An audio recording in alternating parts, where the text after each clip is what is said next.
Jẹ́ kábíyèsí olódùmarè ọlọ́run tó ní gbogbo àgbáyé lẹ́ọ̀ bá mi àláwòrán bí ọlọ́run tí gbogbo ayé faratì tí ò fara tó ń kún a tún ti dé láàárọ̀ yìí. Ìkànnì Adáraníwà Multimedia Limited rèé lórí ìkànnì Adáraníwà TV. Ìkànnì Adáraníwà TV bẹ́ẹ̀ náà ni ti ń gbọ́ àjímúná ìròyìn pẹ̀lú dókítà Ọlámídé Akúndékù representative MC tó bá sí yásíkí mísíkì yásíkí ẹgbà yásíkí entertaining refreshing and tantalizing. Ǹjẹ́ lórúkọ ọlọ́run ọba mi àláwòrán àbí ẹkú ilé o lórúkọ olóòtú ètò yìí ìyálòdì ọmọwàmí Àríkẹ́ àwọn àjọbọ òmìnira olóúnjẹ ọ̀yá àlùpàdàgbà fìrà ọkọ̀ àìlòyìn náà mú kí n pe ẹ̀ káàbọ̀. Bóyá ẹja bẹ̀rẹ̀ ní ràbáàjì gan-an ní skunkẹ́lẹ́ tòtòtò ní tọ̀tọ̀rí ní fìrìgìdì fìyìn. Ìròyìn àkọ́kọ́ tí ń bẹ lọ́wọ́ mi yìí ojú ìwé ìròyìn Punch náà ni mo ti ṣe bẹ́ẹ̀ tí mo ti rí láàárọ̀ yìí o. Kò sí ẹnìkan eléyìí tó lè ṣe bẹ́ẹ̀ tó lè ba ẹgbẹ́ òṣèlú PDP jẹ́ o. Àwọn wo ni wọ́n ṣe bẹ́ẹ̀? Ẹgbẹ́ ni ló sọ bẹ́ẹ̀ fún Wike. Bá gbàgbé Nyesom Wike ni ó ti sọ wípé kò sí àwọn gómìnà eléyìí tí wọ́n ṣe bẹ́ẹ̀ tí wọ́n sọ wípé wọ́n fẹ́ gba àkóso ẹgbẹ́. Ó ní kí wọ́n lọ ṣọ́ra wọn bí bẹ́ẹ̀ kọ́ wọn ó finá sórí òrùlé wọn tí ó sì máa jò bolobolo. Àwọn àgbààgbà nínú ẹgbẹ́ òṣèlú People's Democratic Party PDP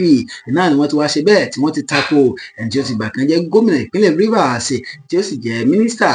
fún olúùlú ilẹ̀ wa báyìí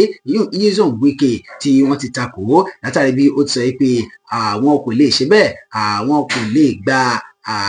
àkóso ẹgbẹ́ ọ̀hún. Bí ẹ kò bá gbàgbé Wike nígbà tí ó ń sọ̀rọ̀ ní olùlé ẹgbẹ́ PDP ní Port Harcourt nípínlẹ̀ Rivers ní ọjọ́ àbámẹ́ta náà ni ó sọ ọ̀rọ̀ ọ̀hún níbi ìpàdé àpapọ̀ ẹgbẹ́ òṣèlú. Ó kìlọ̀ fáwọn gómìnà ẹgbẹ́ òṣèlú PDP wípé kí wọ́n ṣe bẹ́ẹ̀ kí wọ́n ṣe gààyà sínú ẹgbẹ́ òṣèlú PDP kí wọ́n má dá sí bí ìṣàkóso ẹgbẹ́ òṣèlú PDP bí bẹ́ẹ̀ kọ́ òun ó ṣe bẹ́ẹ̀ òun ó finá sí ìpínlẹ̀ wọn. Ó ní àwọn gómìnà ọ̀hún eléyìí tó jẹ́ pé wọ́n ti ní àlàáfíà ní ìpínlẹ̀ wọn kán má máa wá tí ò ní tí wọ́n fi ní lálàáfíà mọ́. Ẹ wo àwọn èèyàn bá dá lóhùn pé ẹskísà ẹnìkan kò lè bẹ́gbẹ́ òṣèlú PDP jẹ́ a sì bẹ́ẹ̀ a ti dájú pé a ṣe takuntakun láti gba ẹgbẹ́ òṣèlú PDP lọ́wọ́ yín.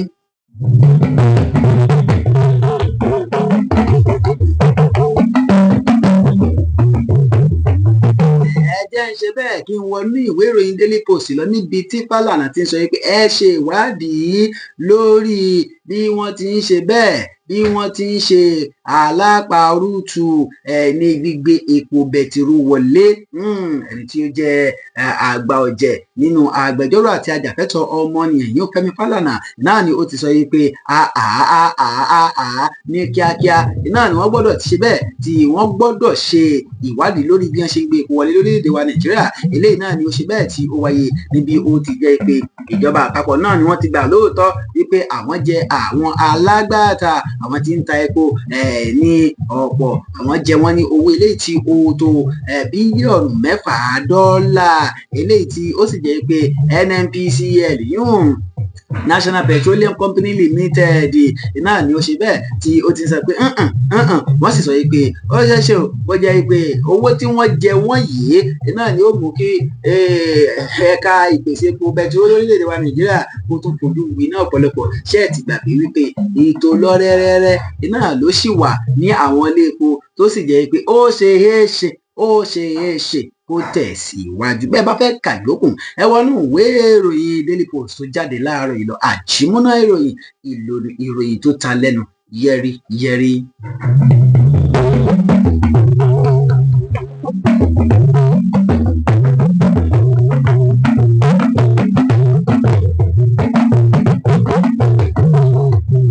Ṣe bẹ́ẹ̀ jẹ́ kí n tún wọnú ìwé ìròyìn Vanguard lọ níbi tí wọ́n sọ pé ǹjẹ́ ẹ jẹ́ mọ̀ pé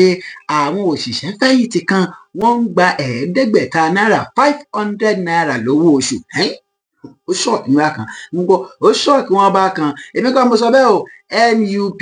náà ló ṣe bẹ́ẹ̀ tó fi ọ̀rọ̀ ọ̀hún léde ó sì jẹun tó bani nínú jẹ́ nígbà tí mo kà nínú ìwé ìròyìn Vanguard gẹ́gẹ́ bí wọ́n ti kọ síbẹ̀ wọ́n ní Nigerian Union of Pensioners ìyún ẹgbẹ́ àwọn tí wọ́n ṣe bẹ́ẹ̀ tí wọ́n jẹ́ òṣìṣẹ́ fẹ̀yìntì lórílẹ̀‐èdè wa Nàìjíríà náà ni wọ́n ti bẹ́ẹ̀ tí wọ́n ti bẹnu àtẹ́ tí wọ́n sì ti kérora lórí bí ó ti jẹ́ pé àwọn tí wọ́n bá ti ṣiṣẹ́ fẹ̀yìntì lórílẹ̀‐èdè wa Nàìjíríà náà ni wọn kì í rántí ní ìjọba ìjọba kì í ṣe dáadáa. Wọ́n ní lọ́wọ́ tá a wà yìí a sì ní àwọn tí wọ́n jẹ́ òṣìṣẹ́ fẹ̀yìntì o eléyìí tí wọ́n ń gba 500 naira ìyún ẹ̀ẹ́dẹ́gbẹ̀ta náírà. Ẹni tí ó jẹ́ akọ̀wé fún ẹgbẹ́ ọ̀hún ní ìpínlẹ̀ Kaduna ìyún Alhassan Musa náà ló ṣàpèjúwe irú nǹkan báyìí bí eléyìí tí ó ṣe bẹ́ẹ̀ tí ó burú jáì bí nǹkan tí à ń fìyà jẹ ni. Ó ní gbogbo ó ní ọ̀pọ̀lọpọ̀ àwọn tí wọ́n jẹ́ òṣìṣẹ́ fẹ̀yìntì wọn ìyà ń jẹ kísà sí wọn lára. Ó lóun ló jẹ́ kí ọ̀pọ̀lọpọ̀ wọn kí ẹ máa kú láì tọ́jọ́. Ẹ bá wá fẹ́ kà yókùn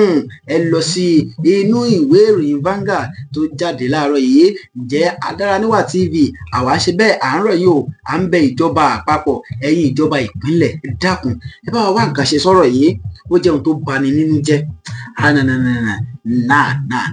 ó bani nínú jẹ́ wípé ká gbọ́ pé ẹni tó ti sin orílẹ̀-èdè bàbá rẹ̀ tó ti ṣiṣẹ́ fún orílẹ̀-èdè bàbá rẹ̀ fún ọdún 35 years ó fẹ́ wó orí ṣiṣẹ́ síbẹ̀ ó wá ń gba 500 naira ẹ̀ẹ́dẹ́gbẹ̀ta àbí 500,000 ẹ fẹ́ pè láti sọ pé 500,000 ní sàásọ kó máa ní ìjẹ́bù bí àṣà àwọn eléèbó 500 ó kéré. ẹ jẹ́ àtẹ̀wájú.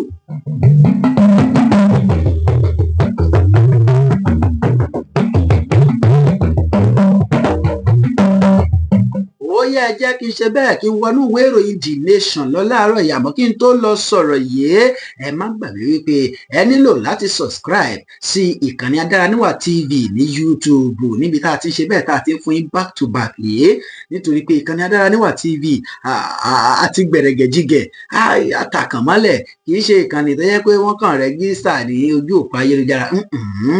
Ìkànnì tó gbalé tó gboko tó gba tàbàbà ẹni lọ́wọ́ ẹni ni. Ìkànnì tọ́lọ́run ọba mi Èdùmàrè yọ́nú sí tí ìjọba àpapọ̀ orílẹ̀-èdè Nàìjíríà lù ló ń tẹ̀ kàṣà gbà mọ́ wípé ẹ máa ṣiṣẹ́ nìṣó. Òun náà ni ìkànnì Adaraniwa Multimedia Limited. Ìkànnì Adaraniwa Multimedia Limited yìí náà ni a ti ṣe bẹ́ẹ̀ tí a ti ń ta aṣọ lóríṣiríṣi. Ìkànnì Adaraniwa Multimedia Limited yìí náà la tún ti ṣe bẹ́ẹ̀ tí a ti ní supervising agency níbi tó jẹ́ pé gbogbo iṣẹ́ yòówù tẹ́ bá ṣe bẹ́ẹ̀ tẹ́ bá fẹ́ ká bá yín supervise ká bá fẹ́ ká bá yín coordinate ká bá yín ṣàkóso ẹ̀ á bá yín ṣe bẹ́ẹ̀ á bá yín ṣe tí ò sì ní sí ìṣòro kan bí tí wù kó mọ̀. Bẹ́ẹ̀ bá wá ṣe bẹ́ẹ̀ ó bá wá wù yé láti ṣe bẹ́ẹ̀ láti bá wa dòwò pọ̀ ẹ pè nọ́mbà wa 08034865342 tàbí kẹ́ ẹ pè 08131158414. eléyìí tẹ́ bá ṣe bẹ́ẹ̀ gbogbo ẹ̀ tẹ́ fẹ́ ra aṣọ pátápátá l'Àbújá láṣọ tó ṣíìpù tó jẹ́ olówó pọ́kú ẹ máa bọ̀ sí ìkànnì Adaraniwa Multimedia Limited. ó yẹ ẹjẹ́ ṣe báyìí ẹ jẹ́ kí n tẹ̀ wájú lórí ìròyìn ọ̀hún.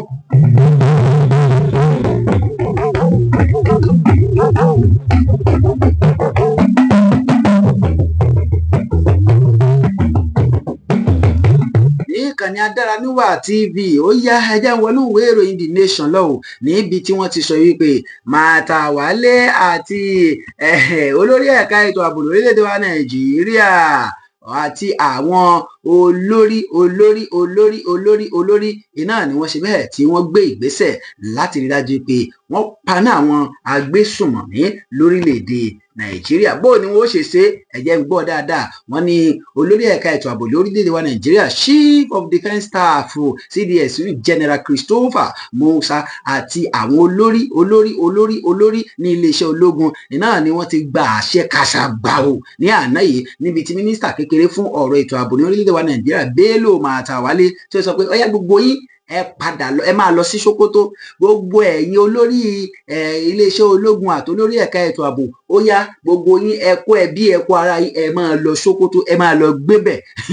kí sì nìdí lórí ọ̀rọ̀ ètò ààbò eléyìí tí ó ṣe bẹ́ẹ̀ tí ó mẹ́hẹ ní ìpínlẹ̀ ọ̀hún ní pàápàá jùlọ ní ẹkùn àríwá ìwọ̀ oòrùn. Gẹ́gẹ́ bí wọ́n ti sọ wọ́n ní wípé níṣe ni ẹni tí ó jẹ́ mínísítà kékeré fún ọ̀rọ̀ ẹ̀ka ètò ààbò wọn yìí Bello Matawalle tó pàṣẹ fún wọn wípé kí wọ́n máa lọ síbẹ̀ kí wọ́n máa lọ darí lójú náà àti lè rí dájú wípé ẹ̀ka ètò ààbò àwọn ìgbésùnmọ̀mí tó ń ṣe bẹ́ẹ̀ tó ń wáyé lemọ́lemọ́ ní ẹkùn ọ̀hún náà ni wọ́n ṣe bẹ́ẹ̀ tí wọ́n fi ẹnu ẹ̀ tí wọ́n fi jóná o. Gẹ́gẹ́ bí wọ́n ti sọ ó ní àṣẹ ọ̀hún náà ni ó wáyé níbi ó ti jẹ́ pé ìgbésùnmọ̀mí àti ìjínigbé àwọn báńdíìtì náà ló tún ṣe bẹ́ẹ̀ tó tún gbalẹ̀ sí ní ìpínlẹ̀ Sokoto ní kòpẹ́kòpẹ́ yìí lélẹ́yìí tí ó sì mú kí wọ́n fi gbẹ̀mí odidi ọba aláyé kan. Ó jẹ́ ohun tó bani nínú jẹ́ ẹ wo àṣẹ yìí ẹ̀yà àmúṣẹ wọ́n ní kí gbogbo àwọn olórí iléeṣẹ́ ológun ní orílẹ̀-èdè wa Nàìjíríà àti olórí ẹ̀ka ètò ààbò kan máa ṣe bẹ́ẹ̀ kí ẹ máa lọ sí Sokoto. Wọ́n ní ìgbé àfẹ́wé okò àwa nǹkan bẹ̀ gbogbo àwọn báńdíìtì hùn gbogbo àwọn agbésùmọ̀mí hùn gbogbo àwọn adàlúrú hùn gbogbo àwọn ajínigbé hùn ẹ rí dájú pé ẹ léwọ́ wọn gbó tèfètèfè. Eléyìí náà láti máa ṣe bẹ́ẹ̀ tí a fi máa ṣe lọ lórí ìkànnì yìí fún tòní.